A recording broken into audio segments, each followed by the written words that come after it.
seen some huge movements in the last few months, but on top of that, we've also seen a very dramatic change in the market direction just recently with the government shutdowns, and then very closely knit right after the government shutdowns, the tariff introduction that we see now. So we see the market start to react, and we're going to get into it. We also saw some interesting moves in Big Bear AI this week. So AI defense tech, we're going to go over some space tech there, as well as some other AI companies to be watching right now.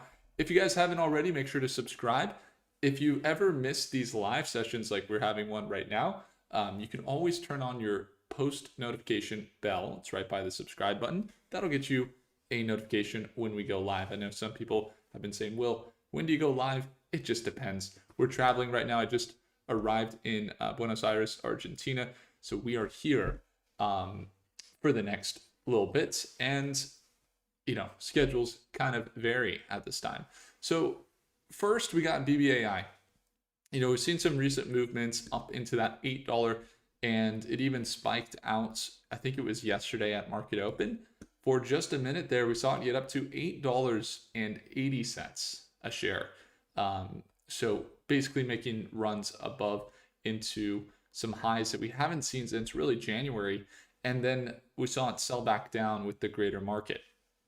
So we're going to do some analysis here. How's everybody doing? Go ahead, comment in the chat if you're here. And let's take a look at Big Bear from this AI perspective. I've been using Claude recently. This is going to be over on the machine, Big Bear AI, BBAI. Let's get an analysis going for the company. And while we're at it, let's go ahead and drop in the live session so I can see the chat. How is everybody doing here? Saturday, middle of the day on Saturday. It's a good day today. And how's everybody doing? All right. So there's going to be a few main points we want to watch with Big Bear. Aside from some of the recent developments in their AI tech or the partnership, today it's a good day with Palantir, or the recent growth they've seen from the deployments of their VeriScan technology. We're also going to take a look at some of the reasons why they most likely are going to see continued correction. You do see a continued correction here, according to Claude, of red on Big Bear AI over the next week or so. Not really looking too bullish there.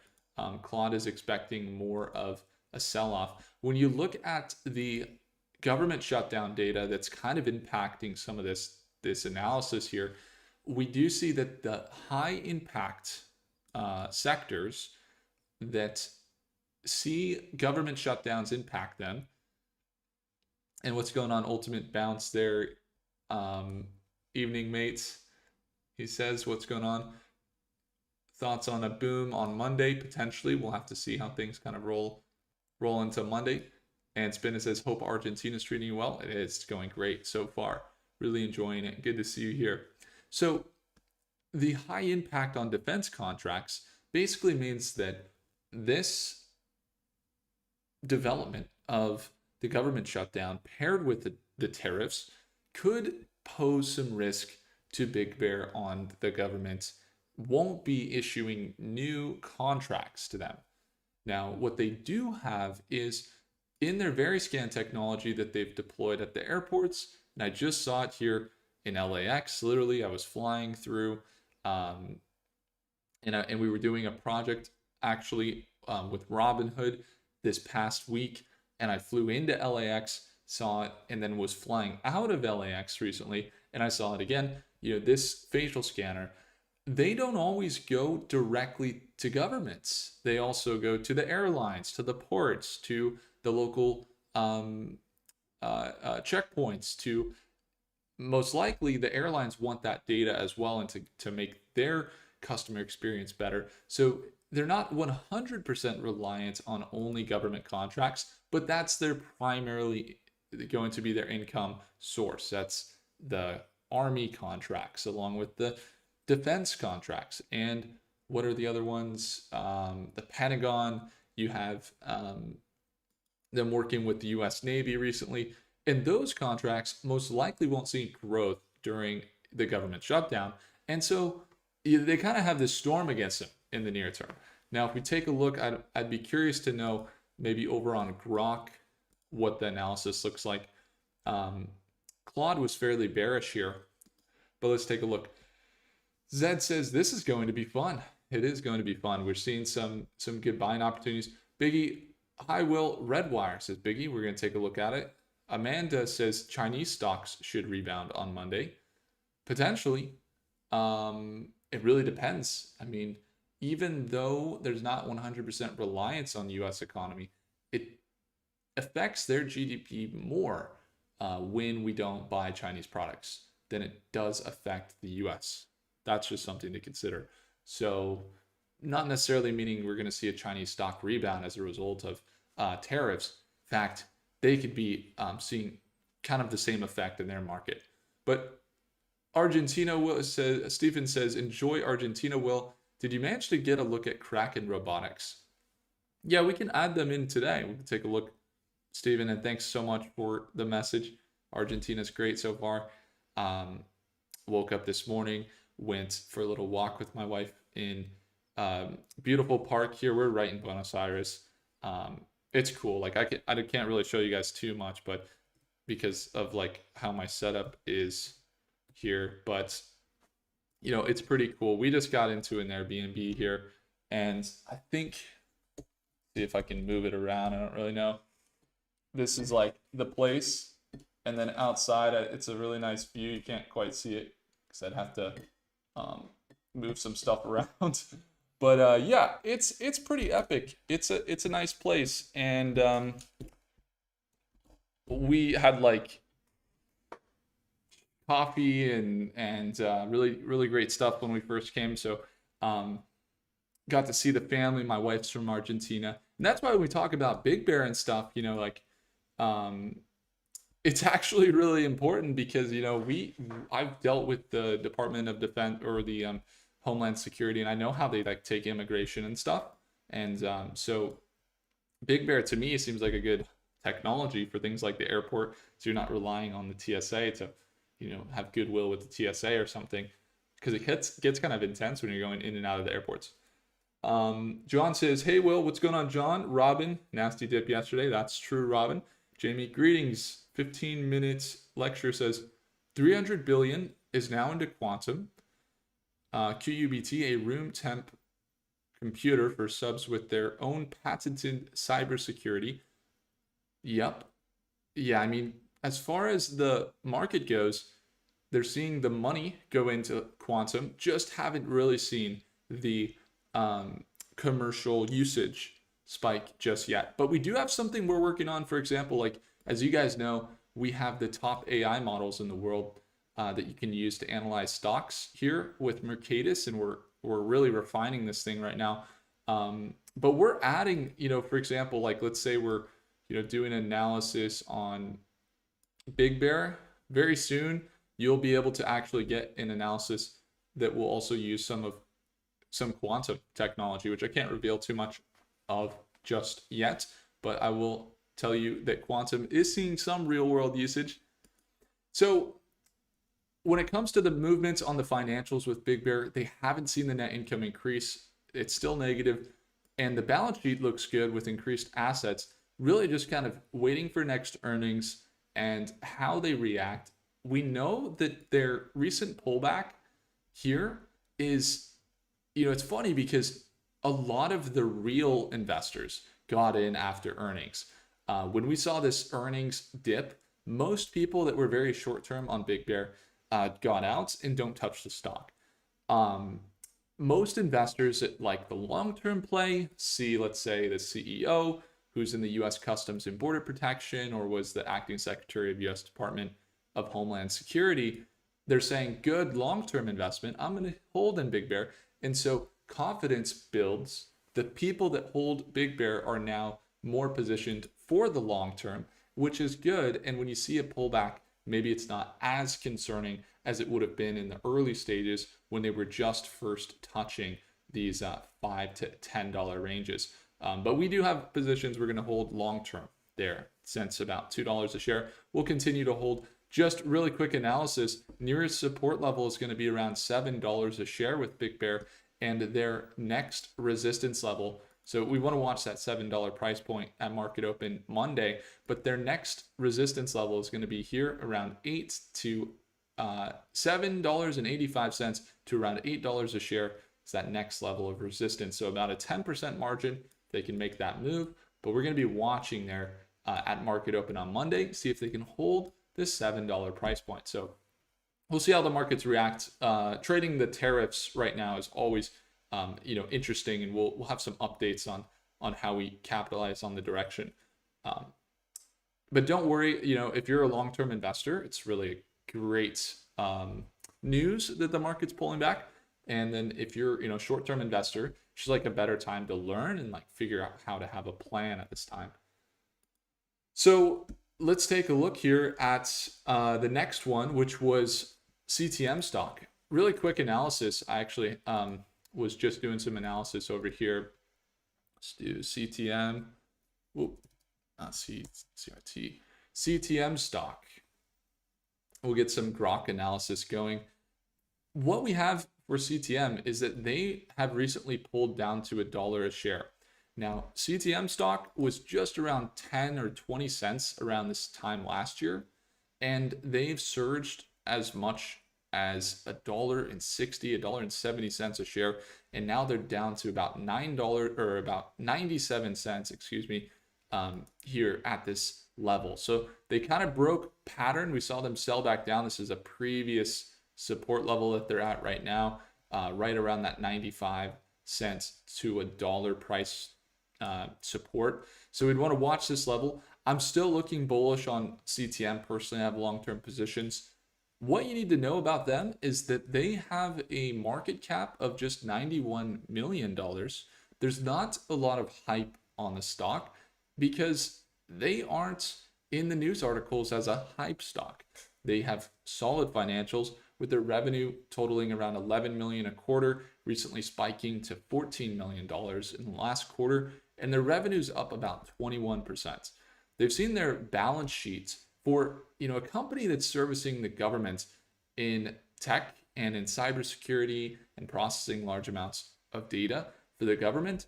They have seen pretty good discipline in that they've had consistent contracts, and they've got their balance sheet up to about $43 million in assets, with their liabilities at $11 million right now. Now, that could change, and we're going to see how the next earnings come out, but they've continually increased their revenues year over year, and their contracts that they've signed recently include agentic AI for the US government, which is a nice place to be. A recent partnership with a quantum computing company, Amplitech. They're working on some quantum tech. And then a $100 million contract, along with a few smaller contracts, but a $103 million contract back in February, which is larger than their current market cap, as we know, 97 cents and a $90 million market cap. They're signing contracts that are larger than their current market cap. So I see them as a good long-term play. Are they volatile? Yes. Because they're a penny stock, basically under $1 now. Yesterday they were over $1. They are a company that moves very quickly and have higher risk tolerances for investors. Sometimes it goes up 50% in a day, and other days, it can be down like it was yesterday, 20%. But overall, we've seen them steadily grow over the last year or so, and it's largely due to their consistent balance sheet and their income for AI and software for the government. So when we look at what's going on with the projections on CTM, we also see it looks like kind of similar. You see next day is negative here. Next 4 hours may be positive, but for the most part, grok, we got negative over the near term for CTM stock. There's the government shutdown, which, as we mentioned, high impact because contracts are delayed for defense contracts. US government, ideally when that government shutdown hits though, historically, the data that we're considering in our AI analysis here when we're using grok, it is considering the best data sources that are real time. And that's CTM projection is negative over the next day or so. Now, that would make sense as we see it kind of trend down with the greater market, but we do see over the next month here, look at that, it's looking fairly bullish over the next 3 months and into the next year. Most models, in this case Grok, considering the SEC data and the insider trading and all that, Grok is fairly bullish here, about a 20% bull projection over the next year. So fairly good here for CTM. So I'm going to continue to hold it long term. We could see some volatility in the near term, but we're going to watch that $1 support, see if it can hold it on Monday and go from there. What's going on? Ultimate Bounces, Rich Tech Robotics Analysis. Well, the robotics company that we were going to take a look at first, and I think the AI sector right now is seeing, the second wave of AI most likely is going to be the robotics. I just saw recently one of the robotics that I saw like on, I think it was like San Mateo or somewhere in San Francisco near where I live. It's called like the Unitree G1 robot.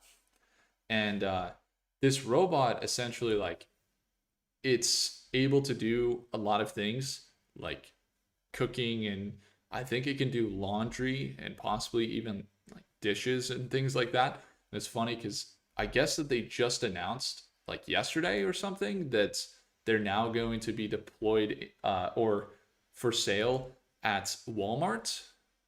So according to TechNode, Walmart's US website is now selling Unitree G1 humanoid robots. I think they're like $12,000 or something like that. Like, it's not, it's one of the highest ticket products that Walmart is offering at this time. And we can see if that's true. Yeah, look at that. We're right here directly from Walmart. Oh, they can't find the page now. Maybe they sold out. I don't know. But I could see that at one point, Walmart had listed the Unitree G1 Basic here on walmart.com. That's a real article. So, yeah, when you look at that, the page is no longer available. I don't know if it's sold out or something else. Maybe it got taken off. Who knows? But yeah, that type of thing, it shows that we're in a second wave of AI. Oh, is the screen frozen? The screen is frozen. Is that what I'm hearing? Oh, let me see if I can refresh here. Thank you for letting me know.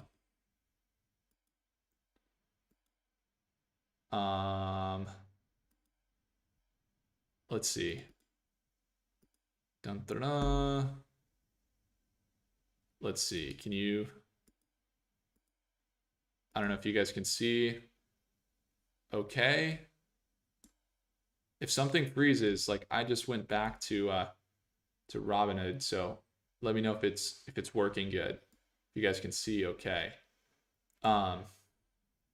If anything changes, just let me know. But yeah, so when it comes to the robotics, we have some companies we're watching here. Most of robotics pulled back pretty heavily. We saw Serve Robotics, they're delivering food. But what was the company that we wanted to take a look at? I guess it's called Kraken. And I've heard of this company, I think. Oh, what's that ticker symbol?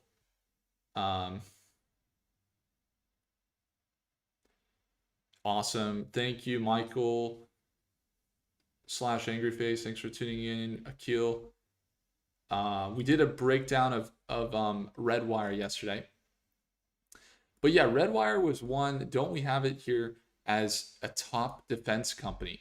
Part of the reason why we like to trade Redwire is because their financials look very good.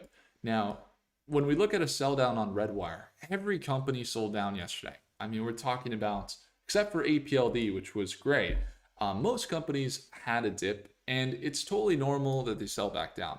Now, we did see some indication that they were bouncing at that previous support level around $8 a share. Redwire did bounce $8 and then continue back up to $8.50. So the recovery essentially for Redwire from here, assuming that they can hold this support level around $8 that we've seen them notoriously kind of hover between $8 and $10 over the last really about 3 or 4 months, they should be able to make something along the lines of this 15 to 20% potential recovery. Their financials indicate that they have had a lot of growth. If we look at the real indication from the contracts that they've recently signed, they're signing contracts in the billions of dollars while their market cap is still at 1.4 billion. When we look at their total balance sheet of cash that they got 1.5 billion, which is larger than their current market cap. Then they got revenues here that have been increasing year over year, up to $300 million in 2024. And then in 2025, they've done about 120 million, so slightly declined down over the last quarters, but most likely we could see them continue some of that momentum. Now we see their revenues increase. Can they continue their overall direction and make this run back up into $10 a share?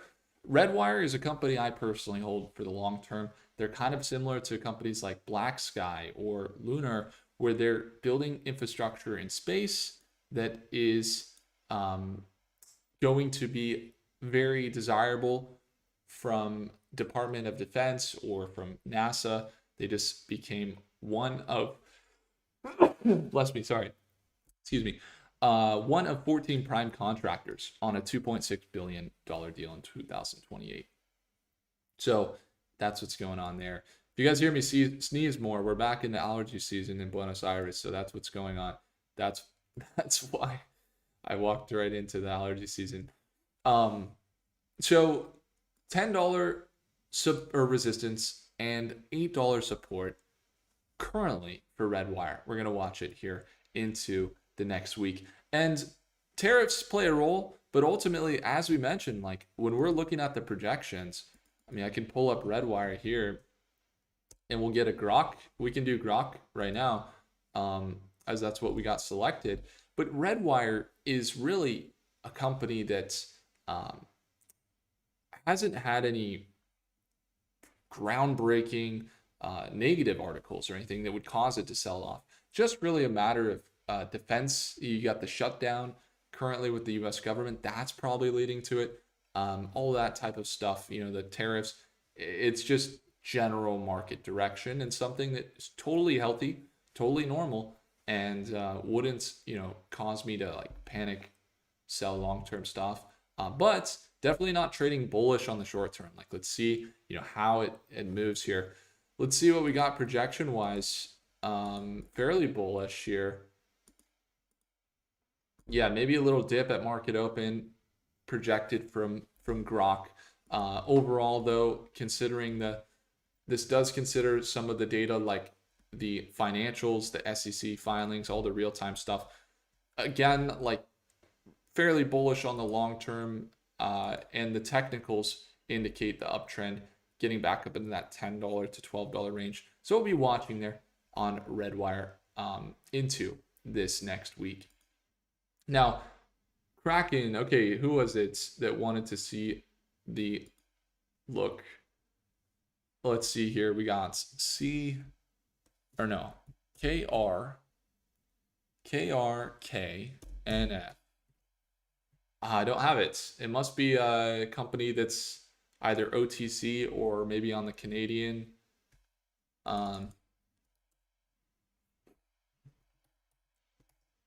Yeah, I don't have it here. So, I mean, I'm not going to trade it personally.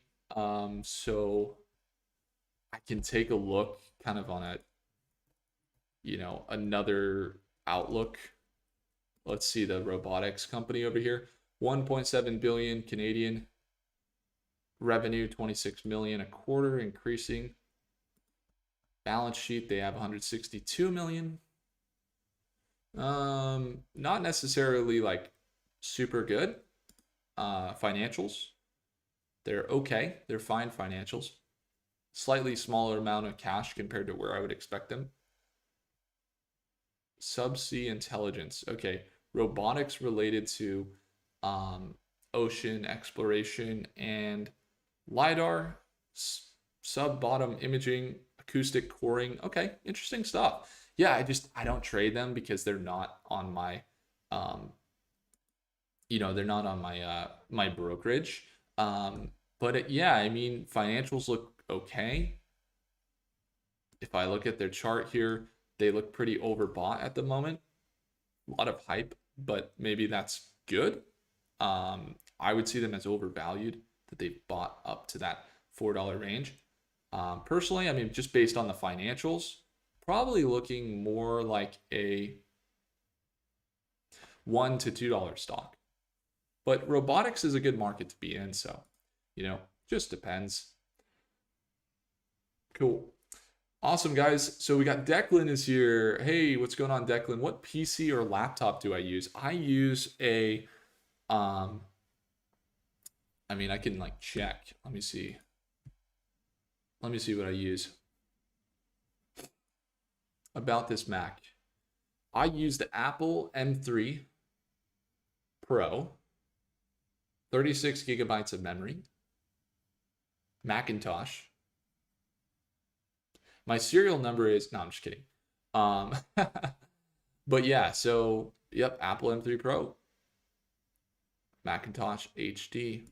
I wanted to go with the gigabytes of RAM because I like to run local models sometimes, or I like to,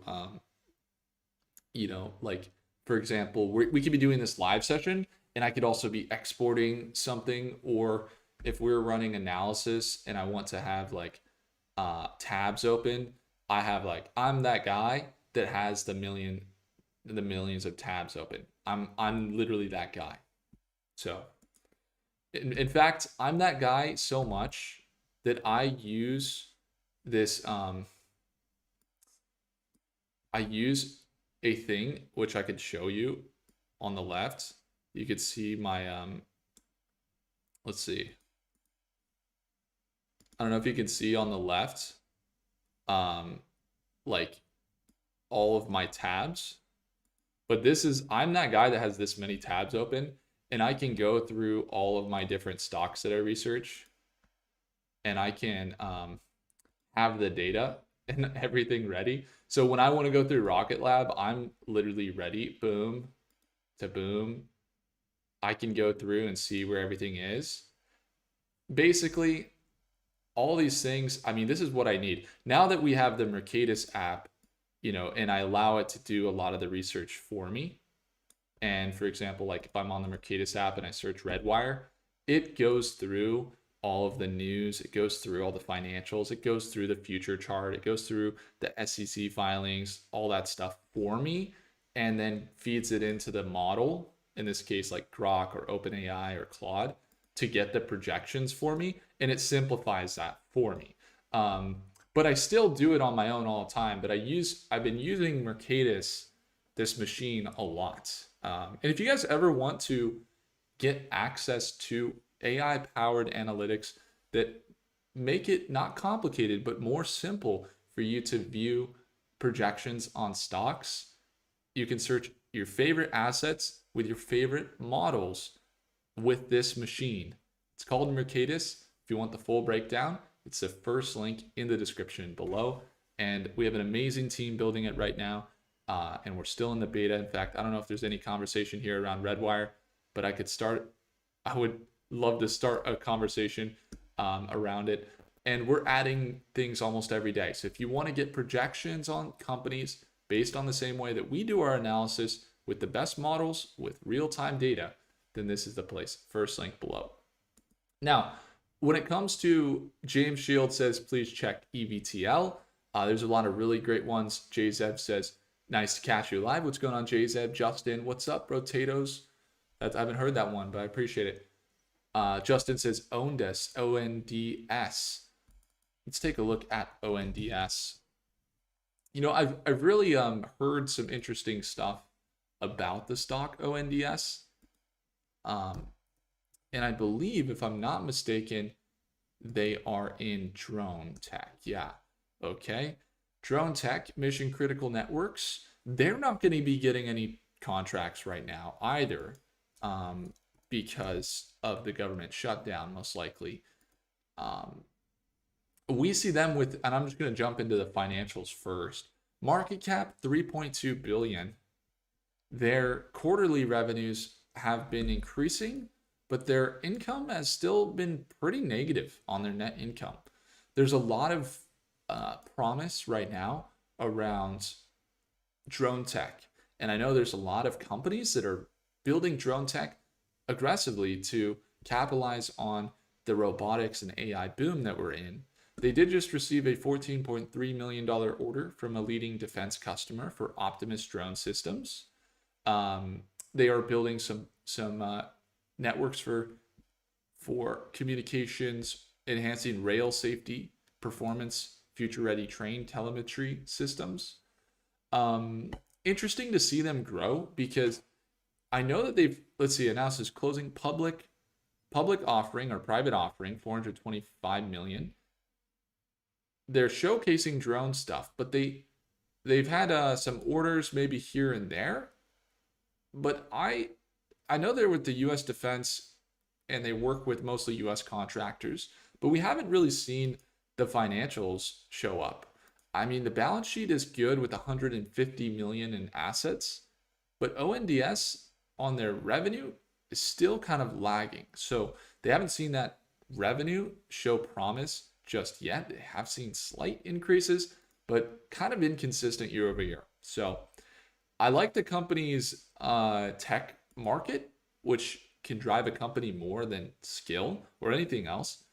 But when you look at the markets, that's one thing. Seeing real world usage and then also seeing the actual financials kick in for a company like this is essential. So I wouldn't personally really be trading them too much. I think that they possibly could be slightly overvalued given where they're at now. Now, if you're buying the future, I understand that. They were down 12% on Friday. Looks like they sold back down to our support level that we kind of mapped out here at around $9 a share. So they're bouncing that support level. We see them still continuing their uptrend. So potentially, if things go well with them, they could continue this trend up here. They already recovered about 11% from the sell-off and looking to maybe continue that trend up into that $10 to $11 range. That's a 20 to 36 or 40% recovery. So you do see that potential there. They hold their uptrend and didn't break pattern, even though they sold down 10, 15%. So I would watch Ondas, but personally, I'm just going to keep them in my drone watch list, but I'm not going to be trading them right now. But we'll keep you updated on them. They have some interesting stuff going on. Jamshield really wants us to take a look at EVTL, and I appreciate the recommendation. So we got time here for this one. Let's take a look. The dynamic eVTOL space, EVTL. Vertical aerospace is what it's called, EVTL. That's the ticker symbol. A little bit volatile on the recent levels. Let's take a look at their financials. $524 million market cap, so pretty small, and they can move drastically with this small market cap. Revenues have been basically non-existent. Haven't seen them come in with revenues unless they have another publication of their financials where things look positive. But let's take a look at their website. Electric aviation is their focus. I'm going to go to their news, or I'm going to go to their investors, and I'm not going to spend too much time on their nice, beautiful website, because what matters is to realize the truth of the company first. Press releases, filings. Let's just take a look at their filings. I don't normally do this. Usually we can have probably have Mercatus do this for us actually, but that's okay. Filings, we're in it. Press release, financial review. Okay, let's take a look. Disclosures. Okay, so we know operating expenses, revenue. Okay, so nothing wrong with it, but if you can see, we're currently in the research development phase of our journey, they said. No revenue was generated during the 6 months. Okay, no revenue. Operating expenses. Operating expenses here were not disclosed either. Operating loss 49 million. Net profit here negative 250 million. We're looking at negative numbers. So again, I could look at the website. I know it's really cool. It's like you really want to look at the website. It's super nice, beautiful. Wow, look at this. Look at this. Very nice. It's like sharing with me everything. Very cool. Very cool. However, like when we look at, they're in the research and development space that could be good on the long term. But again, just looking at where they're at right now, we could look at the financials. No revenue. Okay. Balance sheet. They have more. I should have just stopped here. They have more liabilities. 263 million in liabilities. Jamshade, and they have 263 million in liabilities, right? They have 87 million in assets, so they have more liabilities than assets. Not a good spot. They could potentially go bankrupt. Not a stock that I would buy. In fact, most likely I would short the stock. And hopefully, that's why I was like, man, really nice website. Let's just take a moment to really look at what's going on here. And why they don't have any revenue reported. And that's what we were able to find. So again, not one I personally would buy. However, like if you see something in the company you know of, I didn't go through all the products. I could spend some time going through their products, but we like to buy what could be in certain instances, like quantum computing. Like that's a market where we've had a lot of success buying what could be. Even AI, like there are markets where buying what could be can work out, but there's also measurements of value to the marketplace. It's going to be the amount of money that they generate. And if they haven't generated money, that is a measurement stick. It's a yardstick you could look at for a company, say, are they bringing value to the marketplace? Yes or no. And so far, it doesn't seem that they're bringing too much to the market. So I'm just going to go ahead and move on though from here. But I appreciate I see your comment said thanks. Yeah, awesome. Glad you were able to get some analysis there. And when it comes to Rich Tech, kind of similar. They have more assets than liabilities. So they're not in the red flag stage, but they are in a stage of trading higher than what they're currently valued at. Brutal for Rich Tech. Penrose says AUR, appreciate it. I'll definitely have to write this down and we'll get to it. And Blue Brain says, hi Will, sold up a week ago, only held Symbotic and Sound. Awesome. Glad it's going well. Michael Anthony says about RCAT making a statement. Thoughts on drone companies, please, Blue Brain says. Yeah, I mean, drone companies are good. Just look for where they're using their drones. If you could look at which companies, like, let's say, which companies drones for Amazon, like this is where I would start personally. Okay, Drone Up, Flytrex, and Wing Aviation that are all owned by Google. Okay, they do mostly in-house operations though, or they use the Google drones. That would give you an answer. Look for the real world usage. Look for the companies, like what drone tech are you looking for? And is there real world usage? And I would start with that. And if you see real world usage, like a good one, like if you said robots delivering for Uber, you would see this guy right here. You could see it in the real world, and I've personally seen it everywhere. I just went to LA this last week and I saw it personally. The robots were there. They're delivering food. They're an option on the Uber Eats. They're in, New Jersey. They're in Miami. They were in Scottsdale when I went to that quantum computing conference. They're real world usage. And we've been talking about them for a while, and they're over in robotics. And they have the real world usage to back it up, along with like Symbotic and some others. And they corrected this past week, 15%. But they've been really steadily growing. They got up to $19 a share, and they've been steadily growing from, $3, $4, $5, $8 a share. And then into October here, we see them get up to $19 before pulling back. That's a company we're watching too, as they're taking on a huge market. So, really looking at the real world usage will probably help you out the most. So we got to go over some AI companies, some data center companies. Went over Big Bear. They're at that $7 support level we're watching, and we're gonna definitely be following that level. And when it comes to the top robotic stocks, the top AI or drone tech companies, by all means, guys, if you want to tune in live at Market Open, you can. It's the second link in the description below for stock meets.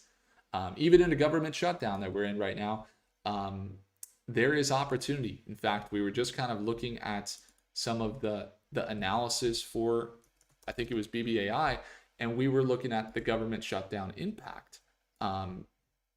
And the government shutdown impact here is big. So if you guys also want to get tools like this to do analysis for you, let's see, we're using Claude. Let's go ahead and search it up. See if it loads up here. We were doing some analysis, and government shutdowns are a key. So use the government shutdowns to your advantage. Know that impacts the market. Know that tariffs impact the market.